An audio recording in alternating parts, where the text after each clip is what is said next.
होता है आप सभी लोगों को। आज 6 दिसंबर परम पूज्य बाबा साहब का महापरिनिर्वाण दिवस है और ये 68वां परिनिर्वाण दिवस है। आज के दिन शोषित वंचित बहुजनों के मसीहा संसार छोड़ के चले गए। संसार छोड़ के गए बहुजन समाज पर एक अतिक बड़ा दुखद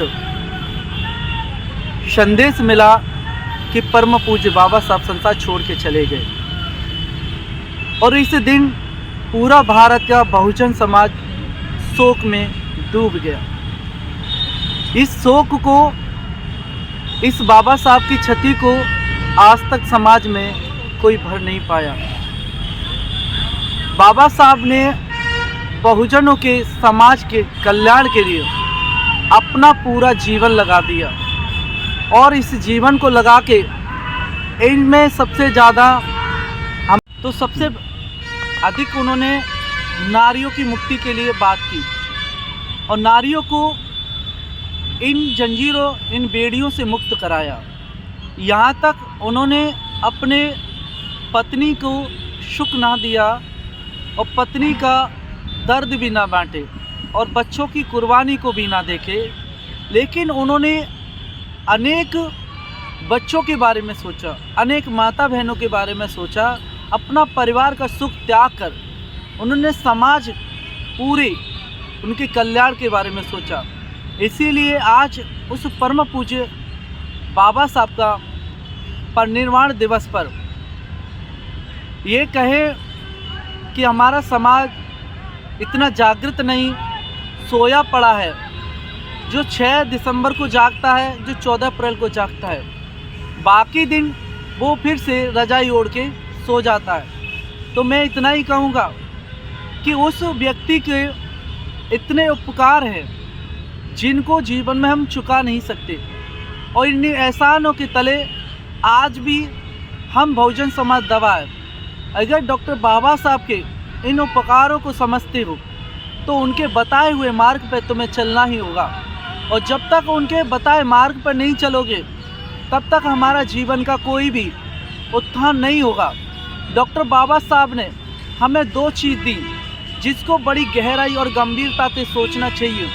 बाबा साहब ने अपने जीवन में सिर्फ ये कहा कि मेरा शरीर इस संसार को छोड़ेगा, लेकिन शरीर चला जाएगा, लेकिन मेरी अंदर की जो भावना है, ये भावनाएं तुम्हारे तक रह जाएगी। इसीलिए बाबा साहब ने वो संविधान दिया, कहा कि संविधान को तुम मत मरने देना, क्योंकि संविधान मर गया तो समझो आप बाबा साहब को कभी भी ढूंढ नहीं पाओगे। क्योंकि बाबा साहब किसी पूजा या तस्वीर में नहीं है, बाबा साहब इन किताबों में मिलेंगे, बाबा साहब इन विचारों में मिलेंगे, बाबा साहब इन सिद्धांतों में मिलेंगे। इन सिद्धांतों को तुम्हें जीवन में उतार के तभी तुम बाबा साहब को ढूंढ सकते हो, क्योंकि बाबा साहब ने तुम्हें हक और अधिकार देने के लिए ये भारत का संविधान दिया। जिस भारत के संविधान से लेके तुम अपने हक और अधिकार ले सकते हो, अपने कानूनी लड़ाई लड़ सकते हो। मैं तो कहूँगा कि हर प्रत्येक माँ को अपने उन धार्मिक किताबों को हटाकर अपने भारत की संविधान की किताब को रखना चाहिए। कम से कम भारत का संविधान पढ़ेंगी तो अपने हद और अधिकार को जानेंगी। अगर तुम्हारे कोर्ट कचहरी जितना भी, अगर तुम्हें चक्कर लगाना नहीं पड़ेगा, क्योंकि आधा वकील का काम तुम स्वयं कर लेंगी। क्योंकि जब तुम अपने अधिकारों के बारे में जान लेंगी, आप अपने संविधान को पढ़ लेंगी, तो समझ लिए जीवन का आधा वकील तुम बन जाओगी। क्योंकि वो सिर्फ डिग्री वाले वकील होंगे, लेकिन तुम प्रैक्टिस वाले वकील बन जाओगे और अपने हद और अधिकार की लड़ाई तुम खुद लड़ पाओगी। इसीलिए मैं कहता हूँ इस संविधान को अपने घरों में कम से कम हर उसका एक एक नियम, उसका रूल उसको पढ़ना चाहिए। दूसरा, भगवान बुद्ध का उनका धम्म अपने आज जीवन में उतार लेना चाहिए, क्योंकि भगवान बुद्ध का धम्म तुम्हें सुख और शांति प्रदान करेगा।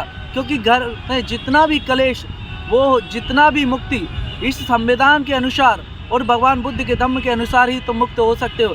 क्योंकि ऐसा कहा जाता है कि बाबा साहब हमारे संसार से छोड़ के क्या गए, लेकिन आज तक ये रहस्य कोई नहीं बता पाया कि बाबा साहब की षड्यंत्र द्वारा मृत्यु हुई या बाबा साहब की आकस्मिक मृत्यु हुई, हम नहीं पहचान पाए। लेकिन आज बाबा साहब नहीं है, लेकिन बाबा साहब की स्टैचू को देख के हमें ये पीड़ा होती है, ये दुख होता है कि काश बाबा साहब आज होते तो हमारे समाज को नया एक संदेश देते, एक नया मैसेज देता है। आज इसीलिए 6 दिसंबर को पूरा समाज अपनी ओजस आंखों से नम करके ये हृदय में रोता है कि बाबा साहब कहाँ चले गए। इसीलिए समाज का उत्थान करने के लिए बाबा साहब नहीं आएगा, तुम्हें अपने बच्चों को पढ़ा लिखा के एक बाबा साहब पैदा करना पड़ेगा, तुम्हें बाबा साहब बनाना पड़ेगा। और वो बाबा साहब को बनाओगे तभी हक अधिकार तुम्हें मिलेगा। अगर तुम सोचो कि दूसरों के बलबूते तुम जीवन जी लो, दूसरों के बलबूते अधिकार ले लो, तो ये संभव नहीं होगा। तुम्हें अपना घर में एक बाबा साहब, एक डॉक्टर बाबा साहब पैदा करना पड़ेगा, तभी तुम्हारे घर में सुख शांति क्रांति पैदा करने वाला एक बालक होगा। और घर में एक रामाबाई, एक सावित्री बाई जैसी बेटी को भी पैदा करना पड़ेगा, संघमित्रा जैसी बेटी को भी पैदा करना पड़ेगा।